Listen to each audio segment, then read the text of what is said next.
Okay, so welcome to our next episode of the series in which we are developing a point of scale system using keysharp.net. So in the last video, we learned how to download and install Visual Studio, and for this tutorial, and we went ahead and create a project. So for this tutorial, we are going to see look at some features of Visual Studio, and also the project structure and everything, how everything is being running over there. So just go ahead and open your Visual Studio 2022 that you installed. So you can, the project that you created will be right over here.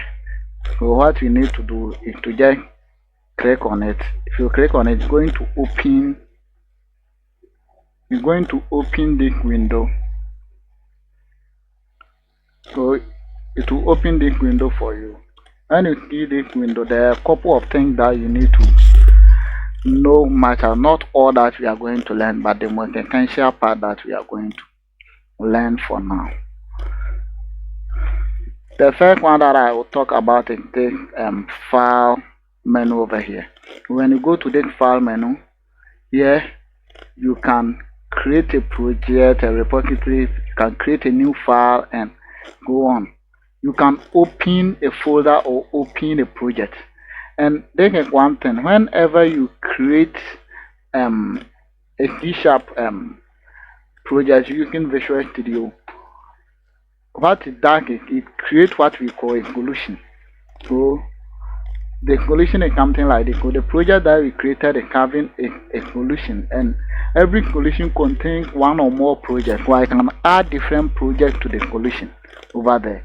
So you can open a solution from here or a project. You can open a folder, you can create a workpage. We'll talk more about it and so on.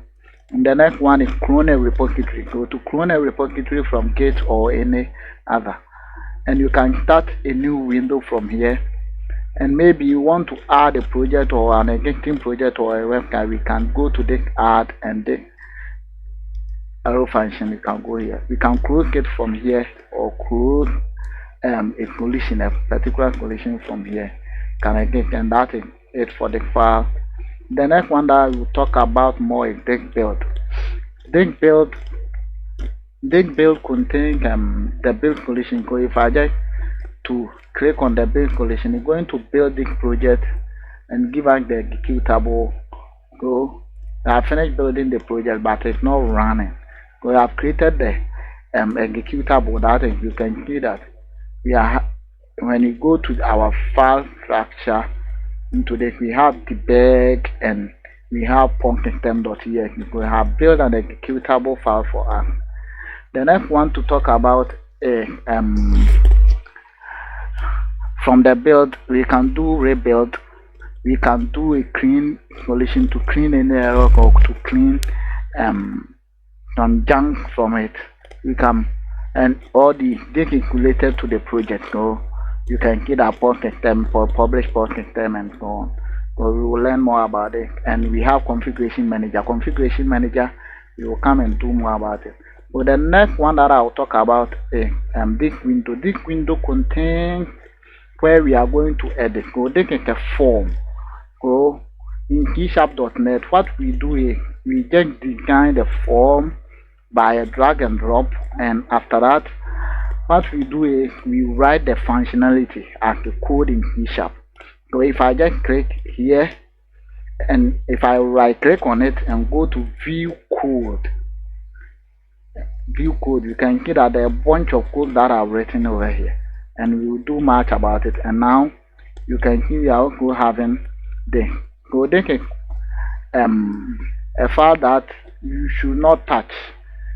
It is auto-generated file, and this auto-generated file, you should not touch this file. This is one thing that you should take note. It's an auto-generated file, so it will whenever you add something to the form, the auto-generated file is being it will be written the code in the background that we want to. So we are not there to touch it. That's what I will talk about. So this is where we are going to do a lot of our design. And when you come here, we have a collision over here. Go for the collision. It contains collision explorer. It contains the collision, and now we have only one project. That is our POS system. And when you look at the POS system, we have property. So the property folder can contain our records and also settings that we want for it. And we have another one called the references. So these are the third-party system infrastructure that we are going to use, or other stuff that we are going to use from the system in order for our application to work. So automatically I've imported a lot from where in which we have Microsoft.C#, we have system.core, system.data, and so on, drawing, HTTP, and so on. And we have the app config. The app config file is where we are going to store a lot of our configuration, like database configuration and so on. So when we start with the database and other configurations, you'll see what it does. And the next one is this. So you can see that here we are having form1.ex over here. So the form1.ex over here. Now what I'm going to do is I'll right click on this and change the name. So I'll right click on it and go to rename, and I'll rename as dashboard. That's going to be our main dashboard over here. So in case you are renaming the file, do you like to perform a rename in this project in all references? So all the places that it needs to change from one to the dashboard, then we can do so, and boom, it changes over there. So that is one. So it contains a lot. It contains the designer in which it is going to change the going to reflect. So the designer.ex are the code for the form over here. The form, the design form, in which whenever we add something, it's going to change, but you do not modify it. You should not modify that code. So what I'll do is I'll close it and leave with this design and the C# only. The next thing is this rec.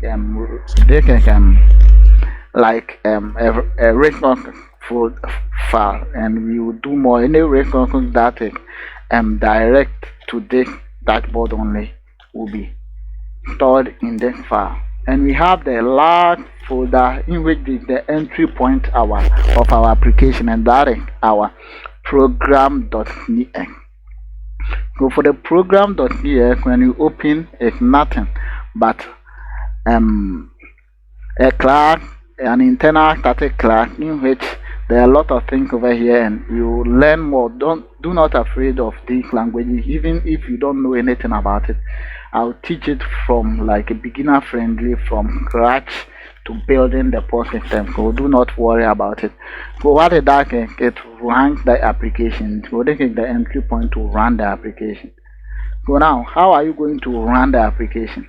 Now we are trying to run the application in different modes. Here you can see that we have debug. If I click on it, we have release and therefore configuration manager.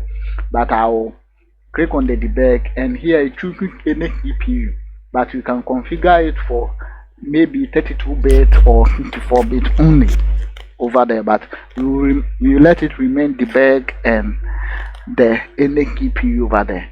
So there are two options. Either I start without debugging, or I start with debugging.